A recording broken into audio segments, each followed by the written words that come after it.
Now, my guest on Arise 360 today needs no introduction. Steve Stoute thrived across industries like real estate, amongst others, and now he has delved into a separate space, into the entertainment industry.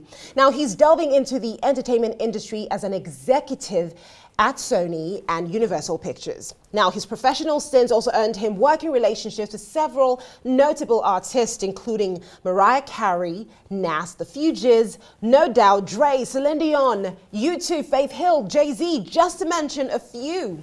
Now, in a joint partnership with Google, Apple, and Andreessen Horowitz, in 2014, Stoute birthed United Masters.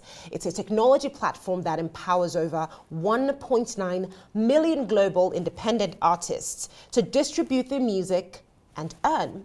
Now, what happens here is it retains, that's United Masters, allows artists retain full ownership of their master recording rights, and they're equally able to earn beyond streaming through connections with the world's biggest brands. Now, the CEO of United Masters and, of course, the author of The Tanning of America, How Hip-Hop Created a Culture That Rewrote the Rules of the New Economy, Steve Stoute, joins me on Arise 360 from our Lagos studio. It's great to have you on the show, Mr. Steve. Great. Thank you so much for joining me on the show. My first question to you definitely is one that I think is slightly pun intended. Of course, you're born and raised in Queens, New York, and I'm told, this is what I'm told every time I'm in New York, that Queens is one of the originating seaters for the growth of the creative economy. Would you agree to this? First of all, thank you for having me. And yes, I would say that about Queens. I mean, Russell Simmons, who really figured out how to turn hip hop into an industry, into a global business by building Def Jam, is from Queens. And, you know, some of the greatest artists, Nas, Tribe Called Quest, LL Cool J, are all Queens and from my neighborhood. So yeah, I am from Queens, and I would say that Queens is number one as it relates to breeding the best artists. 1,000%. Rap artists. Rap artists. I'm glad we're on the same page with that is controversial. That does come with controversy. I will admit that. It is, because I was gonna say rap artists, just that. Are you being specific to just rap, or does it go beyond that? But that's not why we're here. Let's not just. Well, from in Queens, in Queens, I will say just rap.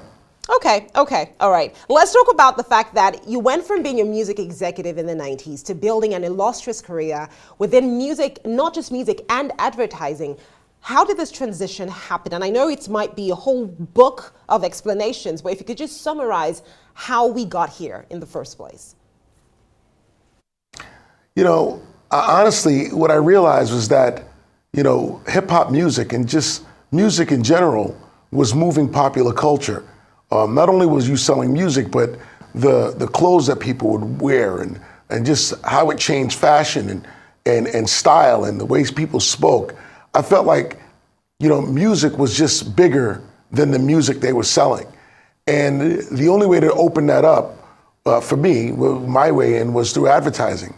And I went into the advertising business, learned that business very early, and then took people from the advertising, from the music business, and brought them into advertising and created some things that were memorable. The Jay-Z S. Carter sneaker, the G-Unit sneaker. We started making sneakers.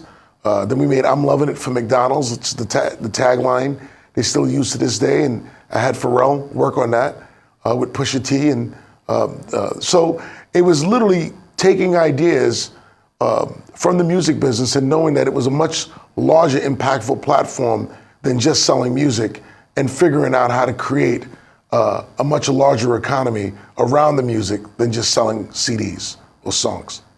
And that's most instrumental, because not only does it help the artist in terms of putting that music out there, it also gives them a wider voice, as we've seen with a lot of artists who now go from just being in their own little community to having more of a global audience. Now, you mentioned Jay-Z, and I would like you to just jump on a viral conversation.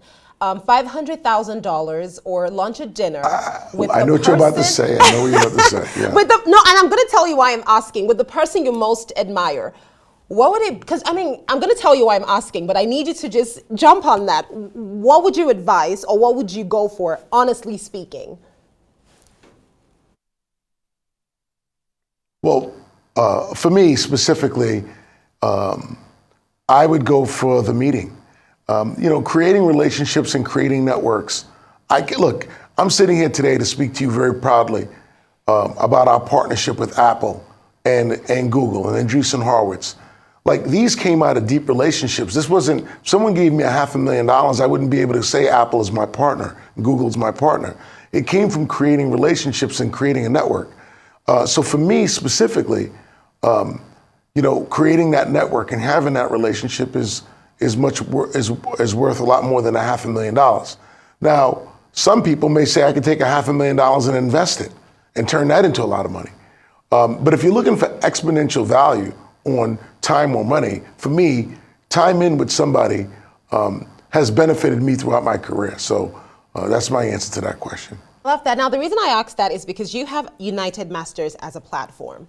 And when it comes to independent artists, one of the reasons why a lot of them choose that route is because the idea of being under a label might just be too limiting and scary in terms of the contractual responsibilities for these artists. So they choose the independent artist route. However, as an independent artist under United Masters, how does United Masters provide both in terms of creating a balance where, the network is essential, but then with artistry, it's very expensive. So that's why I asked that question. For independent artists out there, how does United Masters really just create this balance that they can really benefit from? Yeah. So I would first answer that. I'd have to answer that in two parts. From the record company perspective, what's happened notoriously is that the record companies have taken advantage of the artists by giving them money up front and then owning the rights for their music forever. So in the artists, they don't have anything to pass down to their children. They don't actually own the works that came out of their intellectual property, that it's their intellectual property, that they're born with, their talent. Independent used to be a road or route that people would take that was less than. You didn't have the resources, you didn't have the means, you couldn't be as successful. I will tell you today, artists are enjoying the freedom of independence. Artists are proud to be independent. And what we've built is a platform to help empower them by allowing them to keep 100% of the money, so they keep 100% of it. Secondly, they own 100% of their masters. They own their rights. They own their intellectual property. And we provide software and analytics and tools. In some cases, we actually provide advances for these artists when needed. But recording costs have come down. Video costs have come down. So it's not as difficult as it was before, where you needed to rent this big, very expensive studio and rent all this camera equipment in order to shoot the music videos. People are shooting videos on their phones. So I just want you to know that times have changed, and because the artists are resourceful, they have found ways to create music and get their content shot without the expense that used to take place prior. That's essential. Now, you mentioned that you mentioned legacy, and I think for most artists, that's the most fearful thing. The fact that there was an artist in Nigeria who recently passed, and that was one of the biggest problems for him, Mohbad. The fact that everyone was suddenly listening to his music, everyone was suddenly talking about him, but he didn't have direct ownership of any of that. So the streaming numbers, it was terrible. Sad. Very sad. And it's a problem, but then I'm also concerned as to how does it benefit you? Because this was a big investment. We're looking at a little over 70 million, if I'm not mistaken. It is a really huge investment. And as much as it's Christmas, I do not believe that the music business is a Father Christmas friendly giveaway business. It is a give and take industry. So how does United Masters really just retain its fund, its structure? Because there's so much giving I'm hearing here, but then what comes back? Yeah. Yeah. Well, that's a very good question. And there is a win-win where artists can get the services that they need, they can get the opportunities that they deserve, but not get taken advantage of financially. And in this case, we offer two different tiers. One is you can pay a subscription fee and release as much music as you want. That's what tech platforms do. We have invested in the tech, and the artists can now put their music through the tech, deal with the software, and pay a subscription fee through our select tier and distribute as much music as they want. They keep 100% of that. We also have partnerships with artists where it's 70-30 and 60-40 or 50-50, where we actually provide them money, yet they still keep a lion's share of the money coming in, and they still own it. So even when I say it's 70-30 or 60-40, whatever the relationship is, it's 60-40 on the revenue. It's not 60-40 on the ownership. It's still 100% ownership to the artist. That's critical. So in the case of the artist who unfortunately passed, had he owned his masters, all of this money that would be coming in would be going to his family, would be going to his siblings and what have you. But now all of that profit that comes from the awareness and everybody streaming his music because they're celebrating his life, that music's going to some record company. That money's going to some record company instead. And I believe that we need to stop that. Do you think, would you reckon that we're getting to a time with regards to the industry that a lot of artists are going to go independent? There's been several artists who have sold their catalogs, like just quick, give. We're getting to that point, aren't we? Yeah. First of all, I love how well versed you are on this topic. Artists are going independent. Look, today we have Usher. Usher's an independent artist. He's performing at the Super Bowl halftime. It's the first independent artist to perform, one of the largest televised events in the world. Artists are realizing that being independent is creative freedom. Artists are realizing that being independent doesn't mean that they're less than. It means that they are actually entrepreneurs who are taking control of their future. I don't think that we should be in a state anymore where artists should be employed essentially by labels, by taking an advance and then therefore giving away their rights. They should be owners. They should be the people who've come up with the ideas, whose intellectual property is creating this value and creating this wealth, should be retained by them. And that's why I started this company, and that's sort of the mission behind it. And listen, I'm also a music fan. I love music.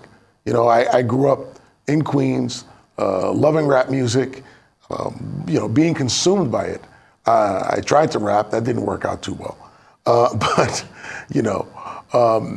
So being able to help move this industry forward, an industry that I love, artists that I think are so special, and giving them this opportunity, I'm proud about. And then we have partners that we brought on the way with us. The NBA is a partner with us, a partner of ours rather. Diageo, Coke Studios. So when we said we're coming to Africa to launch United Masters in Africa, the NBA said we're in. Coke Studios said we're in. Diageo said they're in. And that's a testament to what we've done, but also the boom around creativity and worldwide acceptance of what's coming out of Nigeria, what's coming out of, the music scene here. Afrobeats is on fire and it's globally recognized and everybody wants to take part in it. And I'm proud to be able to help facilitate that. 1,000%. Now, because I feel like that's a whole other conversation, I'm going to ask you a really tricky question when it comes to Afrobeat. But first, I know that you released your first book, The Tanning of America, How Hip Hop Created a Culture That Rewrote the Rules of the New Economy in 2011. But seeing as we are on television, in February 2014, the book was made into, say, a 4-part VH1 rock documentary, The Tanning of America, One Nation Under Hip Hop. Yeah. And we have that trailer. I watched it. I loved it. I feel everyone else should see it. So we're going to take a look at that, and then we'll come right back to speak on hip hop as an era and whether or not Afrobeat has the potential to be just as big. Take a look. It's been a long time coming, but tonight, because of what we did on this day, in this election, at this defining moment, change has come to America. My president is black, my Maybach too, and I be got... Regardless of your political view, the election of the first African-American president has completely changed the political landscape forever. Preserve, protect, and defend the Constitution of the United States. So help you God? So help me God. Congratulations, Mr. President. The streets were celebrating harder than anybody in America. Just to be able to be alive to see this. I didn't know if it happened in my lifetime, but I definitely didn't think it would be this early. No, I gotta admit, lately I've been listening to a lot of Jay-Z. He was born from hip hop. He may not admit it, but hip hop put him in office. I didn't think of hip hop as black music. I thought of it as new music. My job was to impress black people. I had no idea white people would care. People all around the world are going bonkers over this whole new freaking what the is that? Hip hop isn't just the music, it's a culture. It's a living, breathing thing. Over the last 30 years, since hip-hop became mainstream, it's been everywhere, whether it's television, radio, fashion, movies. We were crossing over. Hip-hop was crossing over. The music, the culture, the lifestyle, the people. You talk about actually being able to see like black faces and starring roles. It gave you the feeling that you had a chance that you could actually be somebody. It literally started the transformation of American society. The consumption of hip-hop. You know, I hear conversations from the VH1 documentary, and my mind is just going wild in the sense that hip hop is an era. You know, it's built lives, it's built businesses, it's built pop culture in its own way. It is a generation, but then there's something else on the horizon, like you just mentioned, Afrobeat. And it is, do you think that the world could potentially see Afrobeat the way it sees hip hop at some point?